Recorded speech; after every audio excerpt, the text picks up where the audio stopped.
ওকে, so east বেঙ্গলের এই মুহূর্তে সব থেকে বড় চিন্তার জায়গাটা হচ্ছে রাইট ব্যাক পজিশনে কি হবে। কারণ আপাতত যা টিম এই মুহূর্তে আমি দেখতে পাচ্ছি এখানে চোখের সামনে, সেখানে টোটালটা সেট আপ আমরা জানি পুরোটাই সেট হয়ে গেছে। কিন্তু রাইট ব্যাক পজিশনটাতে ইস্ট বেঙ্গলের এখনও অবধি সেই অর্থে ভালো প্লেয়ার নেই, কোনো সিঙ্গেল রিক্রুটমেন্টও নেই এখনও অবধি। বাট যে প্লেয়ারকে নিয়ে সামহাউ ইস্ট বেঙ্গল ফ্যান্সরা দে আর টু মাচ এক্সাইটেড এবং অ্যাবসলিউটলি দে আর অপটিমিস্টিক যে এই সিগনেচারটা যদি হয় তাহলে ডেফিনেটলি ইস্ট বেঙ্গলের যে ছবি রয়েছে সেটা কিন্তু চেঞ্জ হয়ে যাবে এবং অবশ্যই অনেকটা আপগ্রেড হয়ে যাবে। এর সাথে জানিয়ে রাখা দরকার যে মাঝরাতে অলরেডি মিগুয়েল ফিগুয়েরা ল্যান্ড করে গেছে কলকাতাতে, ট্রেনিংয়েও যোগ দিয়ে দেবে আজকে সকালে। একদম চুপচাপ নিঃশব্দে সাউল ক্রেসপো কলকাতায় ল্যান্ড করেছে, যদিও তাকে ওয়েলকাম করার জন্য খুব বেশি ইস্টবেঙ্গল সমর্থক বা সেই অর্থে মানে কোনো ভিড় ছিল না বলা চলে। যাই হোক, তাকে পারফর্ম করে দেখাতে হবে যে কোথাও তাকে নিয়ে যে ভাবনা চিন্তা রয়েছে সবার মনের মধ্যে সেটা ভুল, এবং সে এখনও অবধি একটা কোয়ালিটি পারফরমেন্স দিতে পারে ইস্টবেঙ্গল জার্সিতে। বাট আমাদের আজকের আলোচনার বিষয়টা অবশ্যই ভালপুইয়া, যাকে নিয়ে আবারও East Bengal management they are very much serious এবং মুম্বাই সিটি এফসির সাথে একটা ভালো রকম টানাপোড়েন শুরু হতে চলেছে। দেখো, ভালপুইয়া এমন একটা প্লেয়ার আমার খুব ভালো করে মনে রয়েছে, 2021 20 21 সিজন হবে বা 2021-22, 2021-22 সিজন, 2021-22 সিজন একদম শুরুর দিকে যখন সামার ট্রান্সফার উইন্ডো, সেই সময়ে ভালপুইয়ার জন্য কিন্তু ইস্টবেঙ্গল ম্যানেজমেন্ট গেছিল। বাট ডিলটা সামহাউ তখন ক্লিক করেনি, ডিলটা সামহাউ ইস্টবেঙ্গল করতে পারেনি। টানাপোড়েন তো ইস্টবেঙ্গলের একটা সমস্যা ছিলই, তোমার ইনভেস্টার এবং গোটা যে লিগাসি অফিসিয়াল তাদের। কিন্তু এই যে এই ভালপুইয়াকে নেওয়ার ব্যাপারটা, এটা কিন্তু ইস্টবেঙ্গলের যারা সাবেক অফিসিয়ালস রয়েছেন তাদের চেষ্টাতেই তখন হয়েছিল। এবং আমি ভিডিও বানিয়েছিলাম, আমার মনে রয়েছে একদম দুপুর দুপুর আপডেট এসেছিল এবং আমি একদম লাঞ্চের পর একটা ভিডিও বানিয়েছিলাম। হয়ে গেল প্রায় বছর চারেক প্লাস এরকম সময়, মানে 2021-এর মে জুন এরকম সময় নাগাদ আপডেটটা ঢুকেছিল। মানে শ্রী সিমেন্ট থাকবে কি থাকবে না, তখনও সেই টানাপোড়েনটা চলছে, শ্রী সিমেন্ট চলে যেতে পারে, শ্রী সিমেন্ট ইনভেস্ট করবে না। এর মাঝখানে ইস্টবেঙ্গল কর্তারা তারা চেষ্টা করেছিলেন ভালপুইয়ার মতো একজন খুবই ইন্টারেস্টিং প্রমিসিং একজন প্লেয়ারকে অনবোর্ড করাতে। কারণ নিজের চেষ্টাতে ইস্টবেঙ্গল কর্তারা তখন কিছু প্লেয়ারের সাথে কথাবার্তা বলছিলেন 2021 সালে, স্পেশালি 2020-তে এই জিনিসটা কিন্তু হয়নি। মানে 2020-21 সিজনের সময় এটা হয়নি, একদম খুব শেষ মুহূর্তে ইস্টবেঙ্গল দল তৈরি করেছিল। 2021-22 সিজনের শুরুতে ইস্টবেঙ্গল চেষ্টা করেছিল এবং বেশ কিছু প্লেয়ারকে নিজেদের উদ্যোগে সই করিয়েছিল, যার মধ্যে আরও একটা বড় নাম যেটা কনভার্ট হয়ে গেছিলো সেটা হচ্ছে অরিন্দম ভট্টাচার্য। ঠিক সেই সময় বা তার আগেই কিন্তু এই ভালপুইয়াকে নিয়ে ইস্টবেঙ্গল কর্তারা ইন্টারেস্টেড ছিল, যদিও তারপর ভালপুইয়ার ডিলটা না হওয়ার ফলে ইস্টবেঙ্গল তাকে পায়নি এবং ভালপুইয়া তারপর কিন্তু পাঞ্জাবে লোনে চলে যায় এবং পাঞ্জাবের হয়ে 2022-23 সিজনে আই লিগ জেতে। এবং তারপর যথারীতি যখন মুম্বাই দেখে যে ভালপুইয়ার মধ্যে সেই কোয়ালিটি রয়েছে, কোথাও ফার্স্ট টিম এসে আসতে পারে, সেই জায়গাটা ওর মধ্যে তৈরি হচ্ছে এবং দেশ বাকিংহাম পছন্দ করতে শুরু করে তার খেলা। তারপর মুম্বাই থেকে ডেকে নেয় তাদের ফার্স্ট টিমে এবং লোন স্পেলটা কমপ্লিট করে 2023-24 থেকে ভালপুইয়া মুম্বাই সিটি এফসিতে কন্টিনিউ করতে শুরু করে। শুরুর দিকে যেহেতু রাহুল ভেকে ছিল 23-24-এ, খুব একটা কায়দা করতে পারে না সেই সিজনটাতে, কিন্তু 2024-25 সিজনটা যখন আসে, 23-24-এর শেষের দিক থেকে পিটার ক্র্যাটকির কোচিংয়ের শুরুর থেকে বা মাঝামাঝি সময়ে কিন্তু ভালপুইয়া আস্তে আস্তে নিজের একটা জায়গা তৈরি করছিল, কোথাও একটা জানান দিচ্ছিল যে সে এবার ফার্স্ট টিমে ঢুকতে চলেছে, একদম স্টার্টিং 11-এর স্কোয়াডে ও ঢুকতে চলেছে। কিন্তু 2024-25 সিজনটা ভালপুইয়ার জন্য একটা ব্রেক থ্রু সিজন যায়।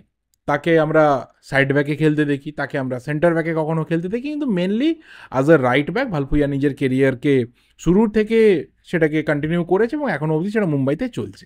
এটা গেল ভালপুইয়ার পাস্ট কিছু কথা। খুবই প্রমিসিং একজন প্লেয়ার, খুবই ইন্টারেস্টিং একটা প্লেয়ার।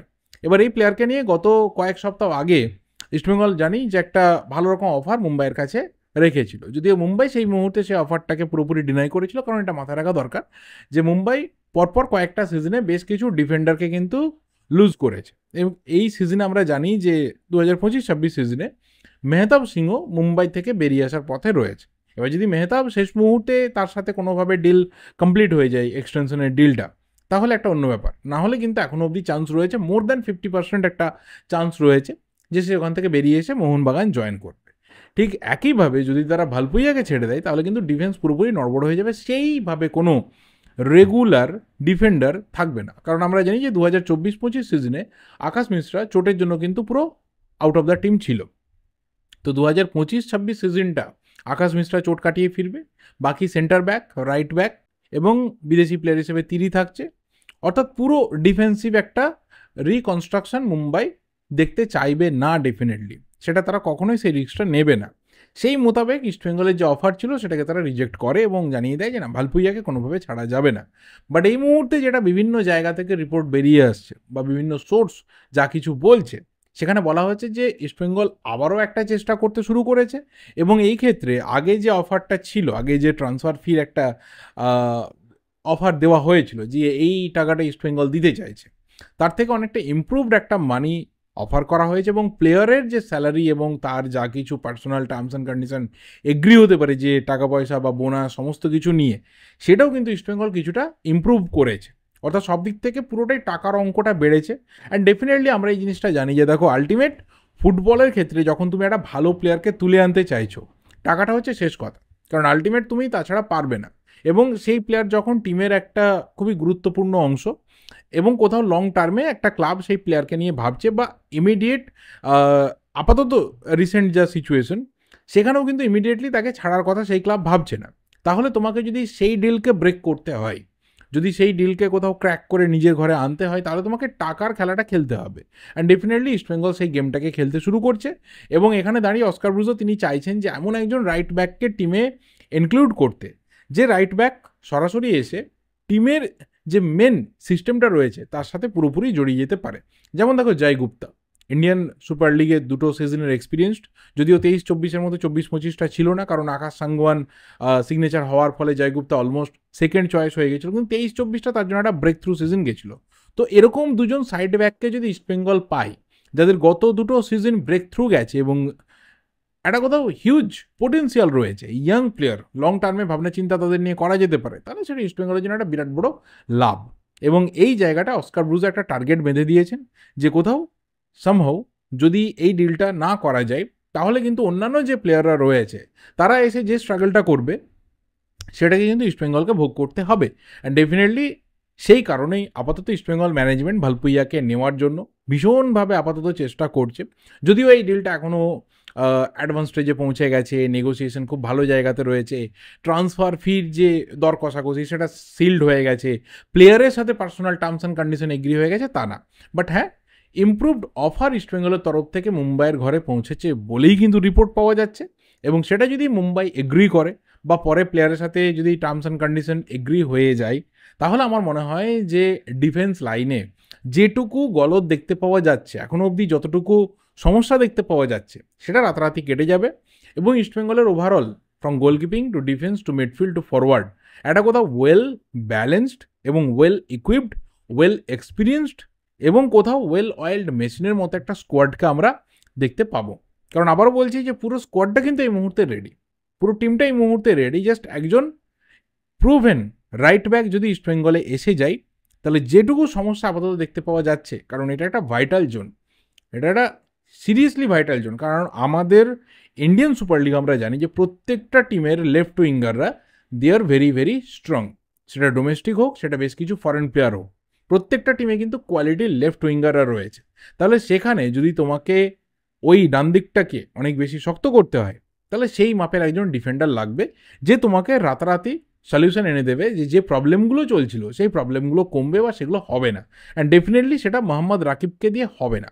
মোহাম্মদ রাকিব বেশ কিছু ম্যাচের জন্য ভালো, কিন্তু গোটা সিজনের জন্য মোহাম্মদ রাকিব টাফ ম্যাচগুলোর ক্ষেত্রে কখনোই কিন্তু সেইভাবে ভালো না। সেটা অস্কার ব্রুজো খুব ভালো করে জানেন, সেটা ম্যানেজমেন্টকে তিনি বুঝিয়েছেন, ম্যানেজমেন্ট তার মতো করে কাজ করছে। এবার দেখা যাক মুম্বাই সিটি এফসি তারা আদৌ রাজি হয় কি না। একটা অনিশ্চিত সিচুয়েশন থেকে এই ডিলটাকে নিশ্চিতের দিকে বা অসম্ভবটাকে সম্ভবের দিকে ইস্টবেঙ্গল ম্যানেজমেন্ট, থাংবই সিংটো তারা করতে পারেন কি না দেখার বিষয় হবে। আমিও দেখতে থাকবো, তোমরাও দেখতে থাকো, অন্তত পক্ষে কয়েকদিন আবার এটা নিয়ে চলতে পারে, বাকিটা সময় কথা বলবে যে এই ডিলটা কি হলো। বাকি অন্য কোনো প্লেয়ারও যদি আসে তাহলেও সে কতটা ইস্টবেঙ্গলের জন্য গুরুত্বপূর্ণ হতে পারে সেটাকে নিয়েও কথা বলবো, কারণ আমি এর আগে একজন প্লেয়ারের কথা বলেছিলাম, তাকে অবভিয়াসলি ইস্ট বেঙ্গল ট্রাই করেনি, টার্গেট করেনি, এরকম কোনো রিউমার নেই। সেটা হচ্ছে জামশেদপুর থেকে নিখিল বার্লা, তার মধ্যেও কিন্তু টপ নচ কোয়ালিটির রয়েছে। সেটাও ইস্টবেঙ্গল পরে ট্রাই করলে করতে পারে, ভাবনা চিন্তা করতে পারে। এখনও অবধি কোনো রকম ট্রাই করেনি, কোনো রকম রিউমার শোনা যায়নি, কোনো লিঙ্ক আপ। এটা জাস্ট আমার একটা পার্সোনাল ওপিনিয়ন। যদি এই ধরনের ইয়াং প্লেয়ারদেরই তুলতে হয়, তাহলে নিখিল বার্লার জন্যও কিন্তু ইস্টবেঙ্গল মুভ করতে পারে। সময় অনেক রয়েছে, প্রায় 1.5 মাসের কাছাকাছি সময় রয়েছে, 1 মাস 10-11 দিন সময় রয়েছে। সো লটস অফ টাইমস রয়েছে যে কোনো একজন রাইট ব্যাক, ভালো রাইট ব্যাককে নিয়ে আসার। বাট ডুরান্ড কাপে সেটা কত তাড়াতাড়ি হবে সেটা নিয়ে একটা ধোঁয়াশা থেকে যাচ্ছে। সেখানে হয়তো আমরা রাকিবকেই দেখব। বাকি যে মেন প্ল্যানিং সেটা অবশ্যই সুপার কাপ এবং ইন্ডিয়ান সুপার লিগের জন্য। বাকি দেখা যাক কী হয়। তোমাদের কি ওপিনিয়ন এই ব্যাপারটা নিয়ে, বা ভালপুইয়ার এই কি বলবো প্রাইস ইমপ্রুভমেন্ট বা প্রাইস ইনক্রিজিংয়ের ব্যাপারটা নিয়ে অবশ্যই কমেন্ট করে জানিও।